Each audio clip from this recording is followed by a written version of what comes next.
why they cannot return to you if you are in need, hope, desire, or anticipation. We think that if you have loved before and loved passionately, you can love again, stronger and deeper, since the law of attraction has no bounds. Mastering the utilization of energy and vibration is the key to successfully manifesting a particular person, the connection you seek, and the love you deserve. So if you meet someone who told you, hey, I'm into you, I really, really loved you, and I want to spend time with you, you should take their word seriously. Together, we can have a life and accomplish wonderful things.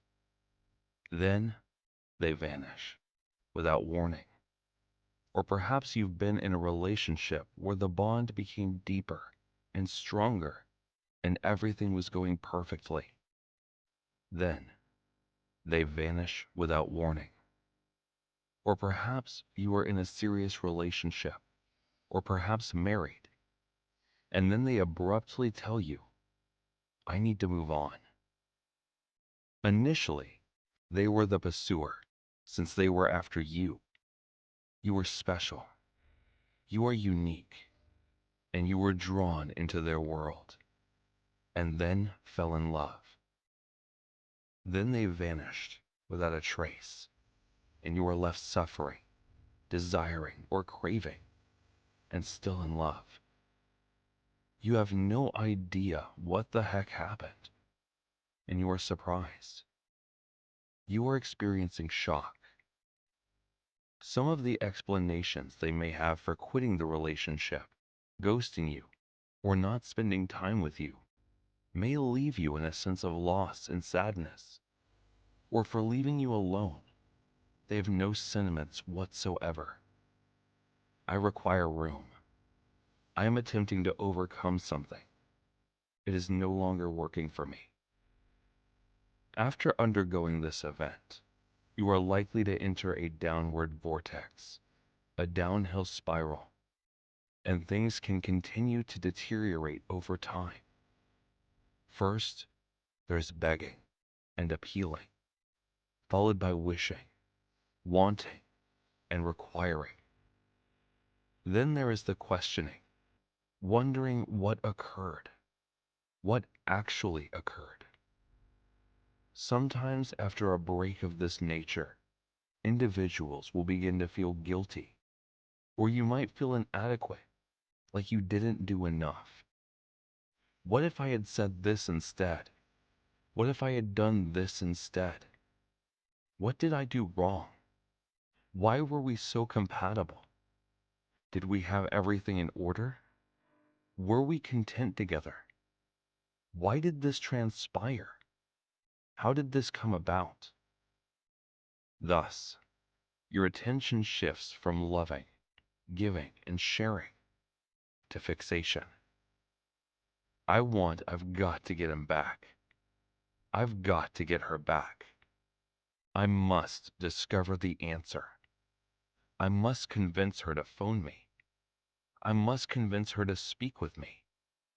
I must make him want to see me. Desperation. After that, and some time, to make matters even more difficult, a third party enters the scenario, and you feel devastated.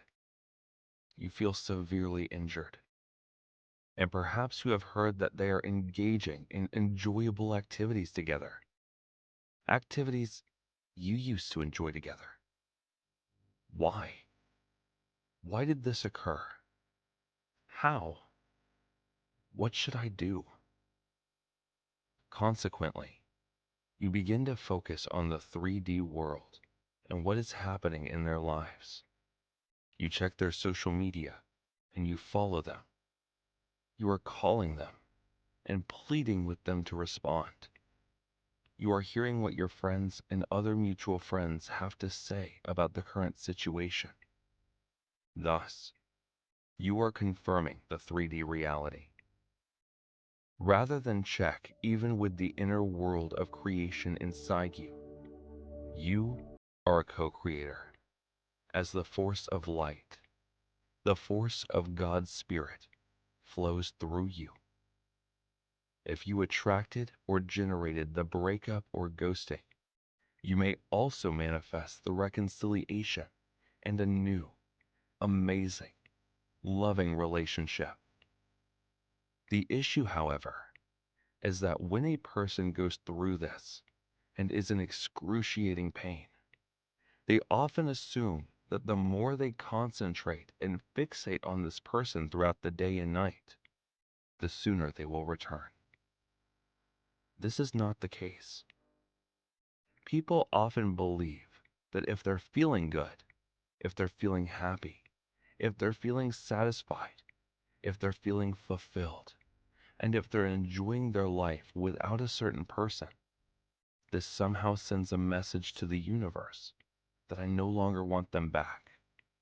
I'm content without them. Again, this is simply not the case. Now listen very carefully.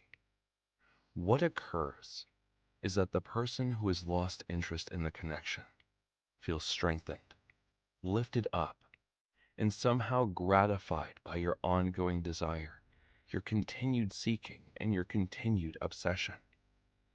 You might respond, well, they don't even know about me, but you're physically connected.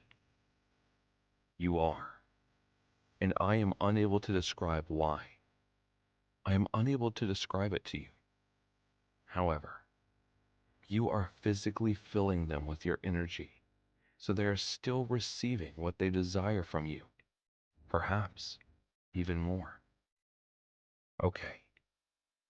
Consequently, the more you obsess, the more you require, the more you desire, and the more you concentrate on them, the more psychic energy vibrations they are receiving from you. According to NLP, there is a solution to this problem. It is known as breaking state. Breaking state signifies a radical and drastic change in energy, and by doing so, we stunned this individual. Suddenly, they are astonished, since their energy field is disrupted, and they respond with, "What the hell? Nobody is pursuing me." They are not physically preoccupied with me. They do not desire nor require my presence. They are delighted. They delight in life. Consequently, they are currently in a situation of necessity and desire for you. I've witnessed this hundreds or thousands of times. It is nearly foreseeable, and the only thing that can derail it. I have witnessed this countless times, and the only thing that can destroy it is the notion, well, what if they lose? If they do not pursue me?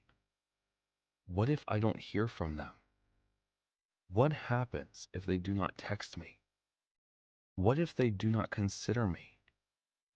But as you can see, these obsessive needs, desires, and fears are all part of an old pattern of thought, and this offers them what they need from you by filling them energetically, physically, and in some perverse way, energetically vibrating.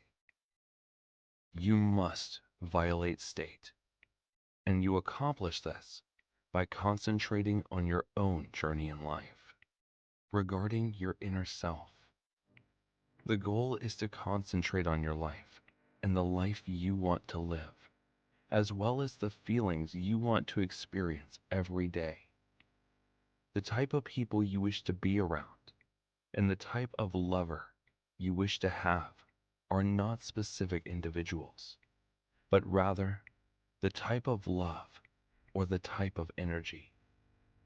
And it may very well fit your individual. It likely will. That's okay. But the kind of relationship you desire, the kind of home you want to live in, and the kind of business you want to be operating or working for are all detriments. It is imperative that you focus on your path and your life, as you are suddenly not filling them up. Okay, you're not transmitting that low vibrational juice, and they're not getting filled up, so they're confused. They were fixated on me. They are now content on their own trip. In addition, this makes children curious and wonder. Consequently, they become hungry to learn more about you.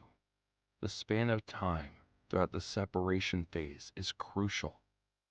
Hence, this period of time, at this point, you begin to work on yourself and modify your core beliefs.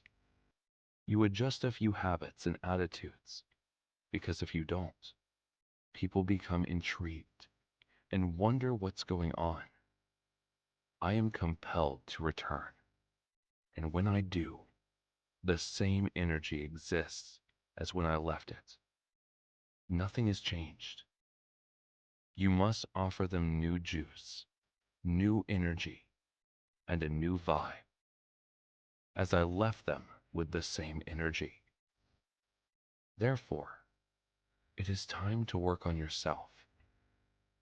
First and foremost, use your imagination daily to create the life you want and the type of romantic relationship you deserve. 2. Practice thankfulness in the morning, afternoon, and evening. Keep a gratitude notebook and focus on feeling happy about your life. Everything that has occurred in your life, everything that is occurring in your life, and everything that will occur in your life. And then, take inspired action. Seek out things you can do to advance your life and journey. Don't merely fantasize about it. Enact it. Allow them to sense your absence. Let them sense your development. And most importantly, let them experience your joy. And during this space which you require, do not attempt to rush it. You require the room. The period allows you to make substantial adjustments in your beliefs and routines, the manner in which you behave yourself, because it is significant. Whenever they return, I want them to experience the initial love that drew them to me. But I also want them to experience something fresh, interesting, and amazing. I don't want them to remark, "Oh, same old stuff." It is the same old stuff. She remains jealous. This is your opportunity to change the fact that he still arrives home late and behaves in a disrespectful manner, and achieve the best possible vibrational state for yourself. And I believe you can reach the pinnacle when you invest more energy in yourself and your journey and less in others. They will return.